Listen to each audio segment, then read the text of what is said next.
So now we'll turn to our keynote speaker. It is my pleasure to introduce Jason Riley. Jason is a senior fellow at the Manhattan Institute and a columnist for the Wall Street Journal, where he has published opinion pieces for more than 20 years. After joining the Journal in 1994, he was named a senior editorial page writer, in 2000, and a member of the editorial board in 2005. He is also a frequent public speaker and provides commentary for television and radio news outlets. In his spare time, Jason is a best-selling author. In 2008, he published Let Them In, which argues for a more free market-oriented U.S. immigration system. His second book, Please Stop Helping Us, which is about government efforts to help the Black underclass, was published in 2014. In 2017, he published False Black Power, an assessment of why Black political success has not translated into more economic advancement. His most recent book, Maverick, is a biography of the iconic economist and social theorist, and I will add the very beloved Thomas Sowell, and will be published in May 2021, or has been published. In 2021, Riley narrated the documentary film Thomas Sowell, Common Sense in a Senseless World. Born in Buffalo, New York, Jason earned a bachelor's degree in English from the State University of New York at Buffalo. He has also worked for USA Today and the Buffalo News. He lives in suburban New York City. Please join me in welcoming our keynote speaker. Thank you. I was asked to talk for a few minutes about how we get to a post-racial America. But before I do that, I think it's important to note that there are some people in this country who have no interest in a post-racial America. They may claim to want one, they may give it lip service, but they're not really serious about it. I remember a guy who ran for president a little while back and talked about how there's no Black America, no white America, or Asian America, just a United States of America. And then he became president. And he stopped talking like that. He started talking about racist policing. He made Al Sharpton, one of the most racially divisive figures in this country, his point man on civil rights. He sent his vice president out to tell blacks that Republicans want to keep them in chains. All the colorblind talk went out the window. Let me put it this way. People who are interested in a post-racial America don't name their organization Black Lives Matter. And then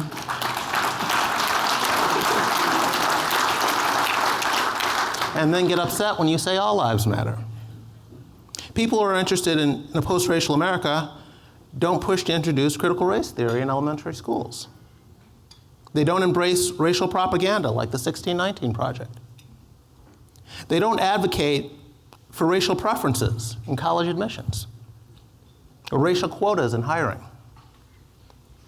They don't call for white people alive today who are never slaveholders to pay reparations to Black people alive today who are never slaves. And they don't try to scare Black people by claiming that their right to vote is in jeopardy in this country. Today, Barack Obama and others on the political left go around claiming that Black people have trouble casting a vote due to voter ID laws and other restrictions. But the reality is that in both 2008 and 2012, Black voter turnout rates in this country were higher than white voter turnouts, including in states with the strictest voter ID laws. Apparently, Black people had no trouble voting for Obama. In 2016, Black voter turnout did fall, but only to the pre-Obama level. And my guess is that it was due to a lack of enthusiasm for the candidates, not voter suppression. And why do I say this? Because 2 years later, in 2018, voter turnout rose to record levels among all racial and ethnic minority groups in this country. And last year, in 2020, voter turnout among Hispanics and Asians was the highest ever for a presidential election year. And it was the third highest among blacks after 2012 and 2008. Apparently, when blacks and other groups are sufficiently motivated, they have no trouble casting a vote. The reason liberals continue to talk about fake issues like voter suppression is that they don't want a post-racial America. They don't want to get past race. They don't want color blindness. They want to keep race front and center in our national discussions, whether or not it's relevant. That's why they're constantly invoking terms like white supremacy, systemic racism, unconscious bias, white privilege, and so forth. The civil rights movement has become a civil rights industry, if not a racket. And this industry is dependent on race and racism, real or imagined, dominating our national conversations. Keeping racism front and center helps liberal politicians turn out their base. It helps activist groups raise money. It helps civil rights organizations stay relevant. The last thing the left wants is for us to be post-racial. A post-racial America would be the kiss of death for these groups. But if we are going to move toward a post-racial politics, and as you can see, I'm a little skeptical, we need to have honest conversations about the role that racial discrimination plays in social inequality versus the role that other factors play.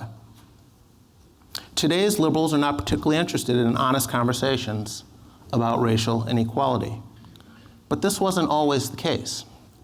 And let me use a personal anecdote to illustrate. A few years ago, I wrote a column for the Wall Street Journal on the prevalence of violent crime in poor black neighborhoods. And in the column, I used a quote from Martin Luther King, who once said to a black congregation, quote, "Do you know that Negroes are 10% of the population in St. Louis and responsible for 58% of the crimes?" King said, "We've got to face that. We've got to do something about our moral standards." He said, "We know that there are many things wrong in the white world, but there are many things wrong in the black world too. We can't keep on blaming the white man. There are things we must do for ourselves," unquote. Now, after the column ran, a number of readers contacted the paper and accused me of making up the quote, which comes from a 1961 profile of King in Harper's Magazine, written by the famous black author James Baldwin. Now, I was a little surprised by this reaction because these days all you have to do is Google the quote, find out the source. But what really struck me about the accusation is that those making it apparently just couldn't believe that the nation's most prominent civil rights leaders used to speak this way about problems in the black community and the role of personal responsibility. Now, King was obviously a uniquely gifted, capable leader, and I'm not suggesting that black people today need another King. They don't. What I'm suggesting is that King represented a type of leadership, a type of thinking, a good faith approach to closing racial divisions that politicians and social activists today barely even give lip service to. King and his generation of leaders believed that whites obviously had a role to play in changing a fundamentally racist system. But they also understood that blacks had a role to play, and they were willing to hold blacks accountable despite the white racism, the legal and rampant white racism that existed at the time. They asked something of blacks. They operated under the belief and tried to instill in young people the belief that blacks must succeed notwithstanding these racial barriers, that blacks can't sit around waiting for whites to get their act together first.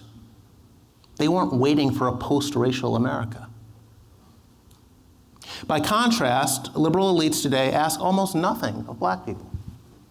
They spend much more time making excuses for the kind of antisocial behavior that prominent black leaders of the King era would regularly condemn.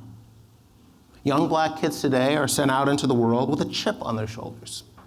They're told the cops are gunning for them, that their teachers are racist, the tests are racist, the employers are racist, the judges and prosecutors and entire criminal justice system is stacked against them. They're told that the world owes them, and that if they don't succeed, it's not really their fault. So at a time when young blacks today are far more likely to experience racial preferences than racial slights, at a time when you have a generation of blacks who came of age with a twice-elected black president, we have people in positions of influence and authority insisting that blacks can't be held in any way responsible for these persistent racial gaps until white racism has been essentially vanquished from America.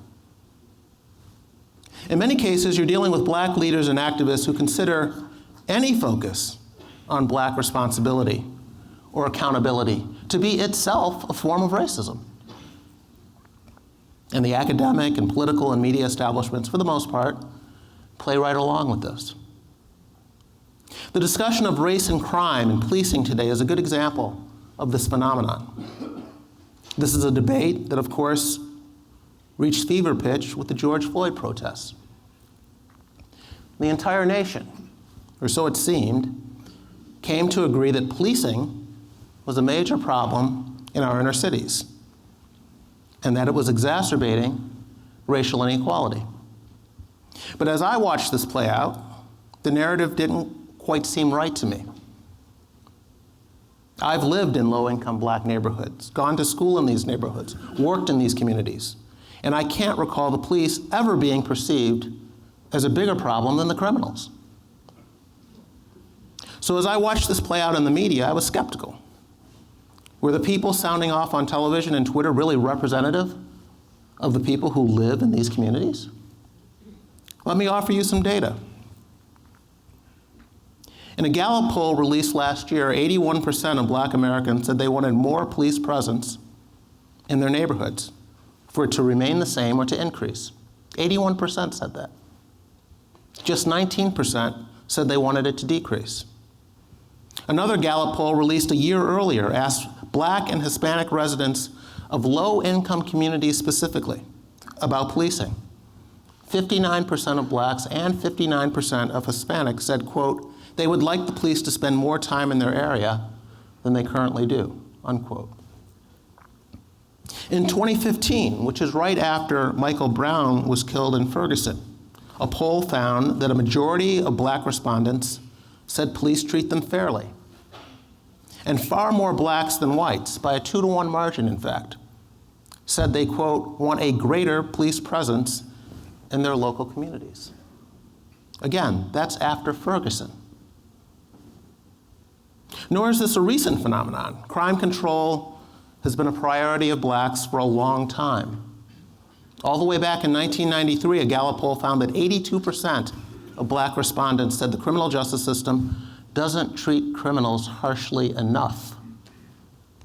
75% of blacks wanted more cops on the street to combat crime and said we ought to build more prisons so that longer sentences can be given. You heard Kendall earlier talking about his experience in New York City as a child. New York City has a famous black newspaper, the Amsterdam News, based in Harlem. If you have the time sometime, you should go back and read some of the editorials from the Amsterdam News in the late 60s and 70s about crime control and demands for more policing. This has long been a concern of poor black communities. You'd find the same types of articles written in the Chicago Defender, which is that city's black newspaper at the period, or in Washington, D.C.'s black newspaper, or Pittsburgh's black newspapers. So just to be clear, it's fine to advocate for fewer police or for spending less money on policing and so forth, but let's not pretend that this is anything close to the view of most black people, and especially most black people who live in high crime areas. This is the view of black elites in the media and politics and academia, among activists, and they are, for the most part, speaking for themselves. The same is true in our discussion about police shootings. in the media, on college campuses, among civil rights activists and political figures, even in the world of sports, a fundamentally dishonest narrative has taken hold. The press is very eager to break down police shootings by race, but hesitant to break down criminality by race, criminal behavior by race, which gives the public a very distorted picture of what's happening. Study after study, going back decades, has shown that blacks are arrested and incarcerated at higher rates than whites based on behavior. That doesn't mean there are no racist cops or no cops who abuse their authority, but it's clear that racism in and of itself is an inadequate explanation for higher rates of arrest and incarceration among blacks. There's no complete national database on police shootings. Some police departments report more extensive data than others, and perhaps some uniform system should be put in place. I certainly wouldn't object to that. But the data we do have show that in a typical year, police are involved in approximately 2 or 3% of black shooting deaths. In 2019, there were 492 homicides in Chicago. 3 of them involved police. As I watched the George Floyd protests and the media coverage, I kept thinking about that statistic. 492 homicides, and 489 of them had nothing to do with police. If Chicago has a policing problem, it is clearly a second-order problem. Chicago's first-order problem is crime, and those crimes are not being committed, by and large, by police. During one weekend in Chicago a couple years ago, 74 people were shot. One of the local hospitals had to shut its doors, turn away ambulances, because it didn't have room for any more bodies. Again, none of these shootings involved cops, not one.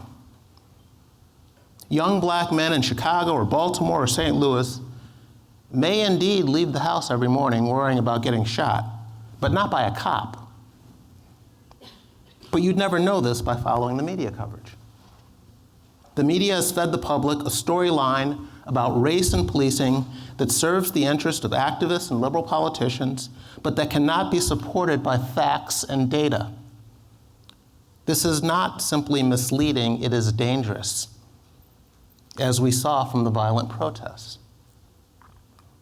Fatal encounters between police officers and black suspects are unfortunate, and they're sometimes tragic, but they are also exceedingly rare. Nor can we simply assume without supporting evidence that these encounters are driven by racial animus.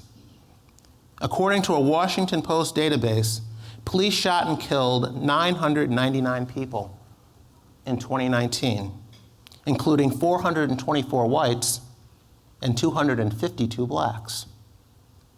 12 of the black victims were unarmed versus 26 of the white victims. In a country where annual arrests number more than 10 million, if those black death totals constitute a, quote, epidemic use of lethal force among police, then the word epidemic has lost all meaning. Back in New York City, where I'm based, we have the nation's largest population and largest police force. And it so happens that the New York Police Department has kept detailed records of police shootings going all the way back to 1971. That year, police shot 314 people, 91 of them fatally.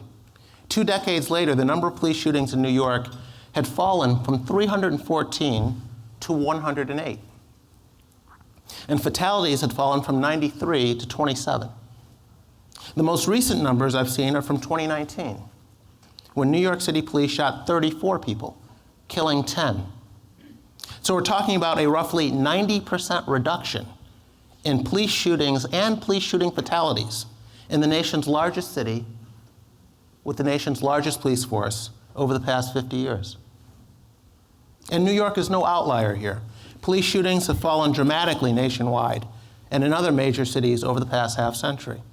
Meanwhile, we have social activists claiming that police shootings are not only rising, but have reached epidemic proportions.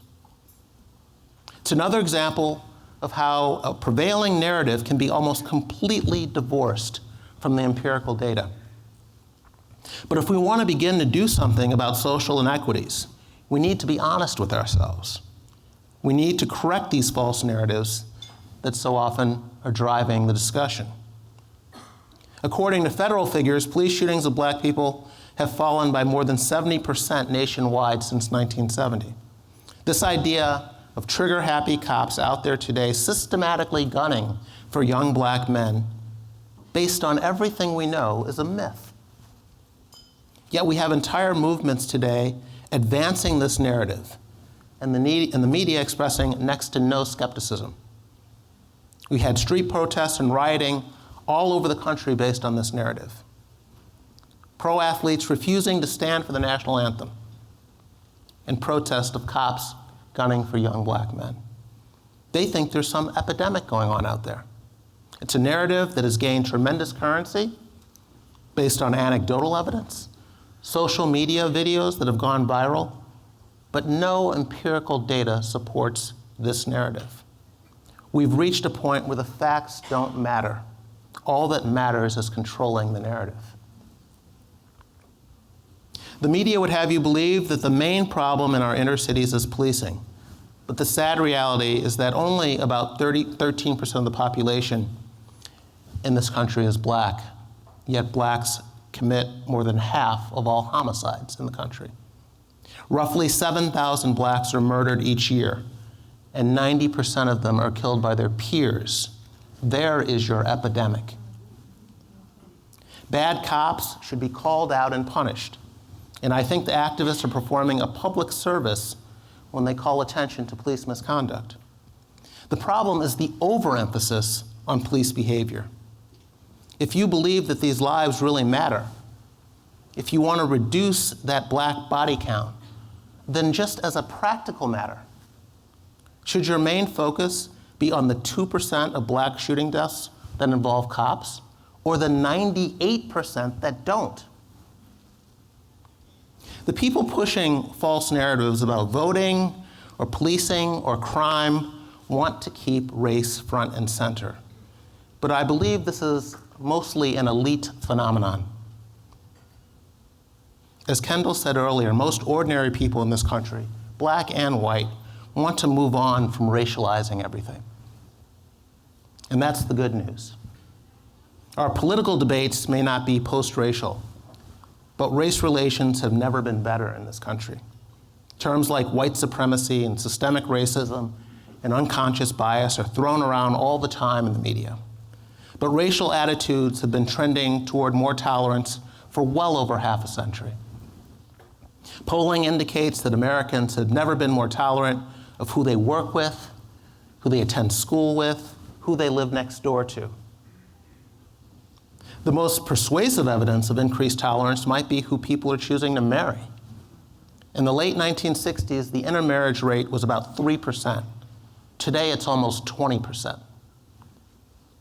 All of which is to say that the racial debates playing out in our politics and on cable news doesn't always reflect what's happening in the real world.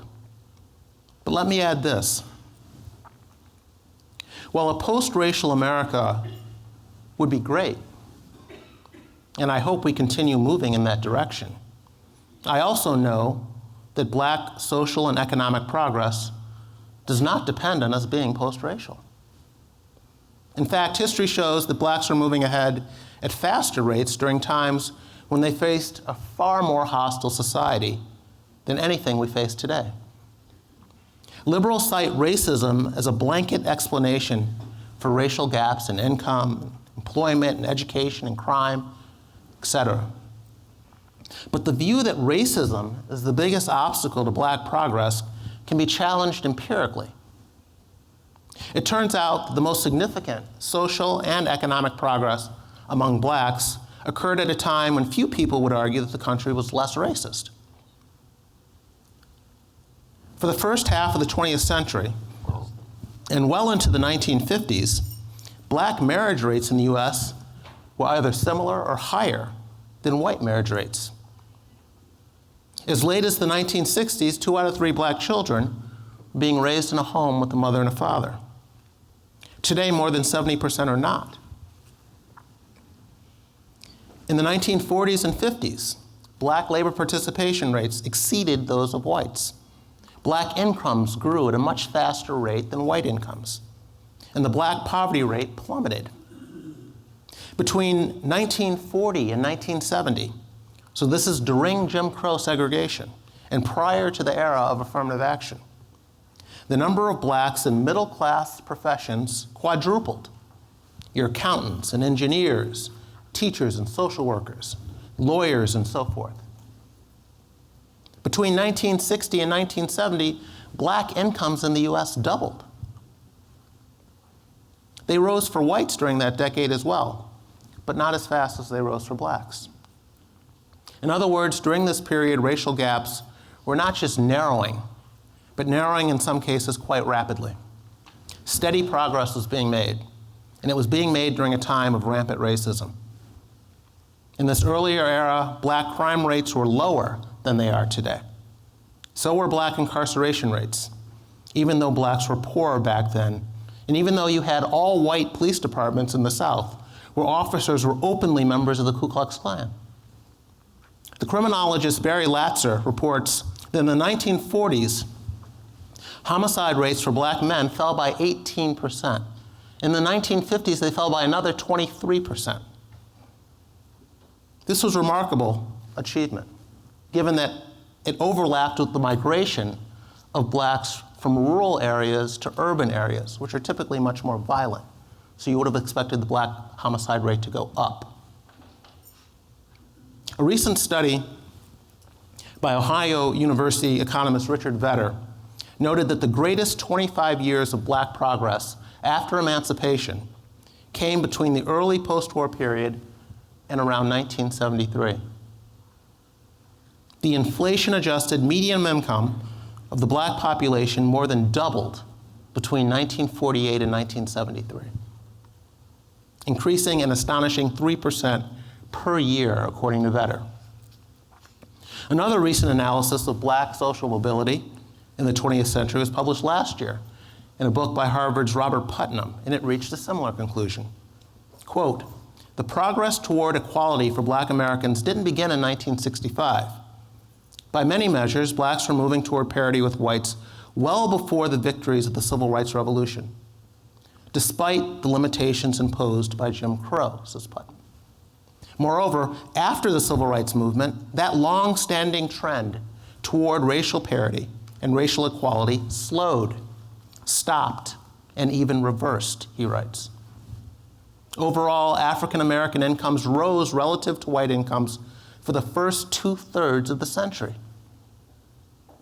And most scholars agree that income levels by race converged at the greatest rate between 1940 and 1970.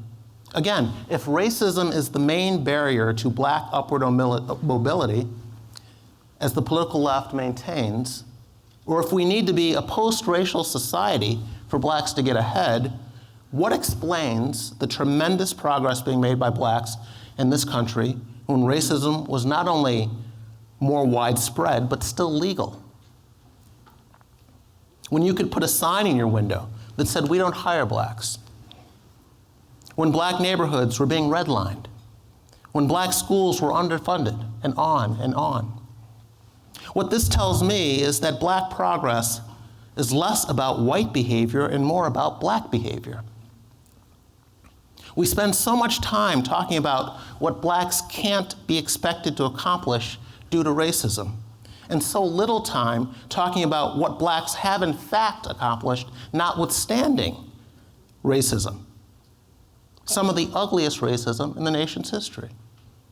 The issue is not whether we're post-racial, but whether blacks are developing what economists call human capital, the attitudes and habits and behaviors and skills that are conducive to upward mobility. That was happening in the first half of the 20th century, when there was much greater focus on self-development. But since the 1960s, that focus has shifted away from self-development and toward government solutions, and the results have been a disaster. We don't need to reinvent the wheel here. We simply need to get back to doing what has worked in the past and stop doing what hasn't worked. And that won't happen if we can't have honest conversations about social inequality and what's really driving it. I'll stop there. Thank you.